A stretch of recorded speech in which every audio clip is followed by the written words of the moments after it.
দক্ষিণী সিনেমার সুপারস্টার থালাপতি বিজয়, যিনি রাজনৈতিক অঙ্গনে পা রাখার সাথে সাথেই শোরগোল পড়ে যায় ভারতের রাজনীতিতে। সম্প্রতি একটি বিশাল সমাবেশ থেকে হুঙ্কার দিয়ে দেশটির প্রধানমন্ত্রী নরেন্দ্র মোদীর বিরুদ্ধেই সরাসরি যুদ্ধের ঘোষণা দেন তিনি। জানিয়ে তোলপাড় পড়ে যায় বিশ্বজুড়ে। তবে এবার ঘটেছে বিপত্তি। সেই থালাপতির বিরুদ্ধে দায়ের করা হয়েছে মামলা। কিন্তু কেন? বিস্তারিত জানাচ্ছেন শিহাব ইসলাম। अरे मैं वो प्लेयर है सर जिसे भले ही गेम ना आता हो, मैदान में उतरा ना तो खलबली मचा देगा। সিনেমার মতো থ্রিল দিয়েই যেন শুরু হয়েছে বিজয়ের রাজনৈতিক ক্যারিয়ার।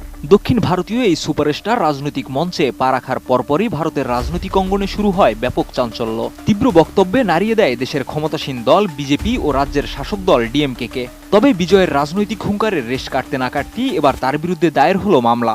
চুপ থাকি তাহলে ওরা আমাদেরকে পায়ের তলায় পিষে মারবে। টাইমস অফ ইন্ডিয়ার প্রতিবেদন অনুযায়ী তামিলনাড়ুর কুন্নাম থানায় এক ভক্তের অভিযোগের ভিত্তিতে বিজয় ও তার দেহরক্ষীর বিরুদ্ধে এই মামলা দায়ের করা হয়েছে।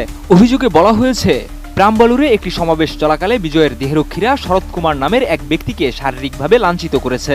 এই ঘটনায় ভারতীয় দণ্ডবিধির ৩টি ধারায় বিজয় ও তার দেহরক্ষীদের বিরুদ্ধে মামলা করা হয়েছে। ২০২৪ সালে রাজনীতিতে প্রবেশের ঘোষণা দেন থালাপতি বিজয়। সম্প্রতি মাদুরাইয়ে দলের দ্বিতীয় রাজ্য সম্মেলনে বিজয় জানান, ২০২৬ সালের বিধানসভা নির্বাচনে তিনি প্রতিদ্বন্দ্বিতা করবেন মাদুরাইয়ের পূর্ব আসন থেকে। এই সম্মেলনে তিনি ডিএমকে প্রধান রাজনৈতিক প্রতিপক্ষ এবং বিজেপিকে টিভিকের একমাত্র আদর্শগত শত্রু হিসেবে উল্লেখ করেন। বাইরে থেকে কারা কারা এসেছেন একটু হাত তুলুন। সম্মেলনে হাজার হাজার মানুষের সামনে তিনি বলেন, টিভিকে কোনো রাজনৈতিক খেলা নয়, এটি একটি আদর্শ। আমাদের লক্ষ্য হলো স্বচ্ছ, আপোষহীন ও মানবিক রাজনীতি। ২০২৬ সালের নির্বাচন হবে টিভিকে বনাম ডিএমকের মধ্যে লড়াই।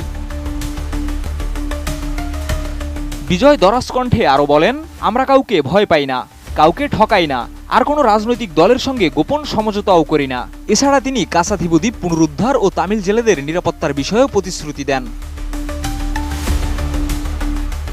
অনেকেই বলছেন, মাদুরাইয়ের এই বিশাল সমাবেশ ছিল টিভিকের সবচেয়ে বড় শক্তি প্রদর্শনের উদাহরণ, যা মনে করিয়ে দেয় ১৯৬৭ ও ১৯৭৭ সালের নির্বাচনের সময়কার ঐতিহাসিক সমাবেশগুলোর কথা, যেখানে আন্নাদুরাই ও এমজি রামচন্দ্রের মতো তারকারা রাজনীতিতে ঝড় তুলেছিলেন।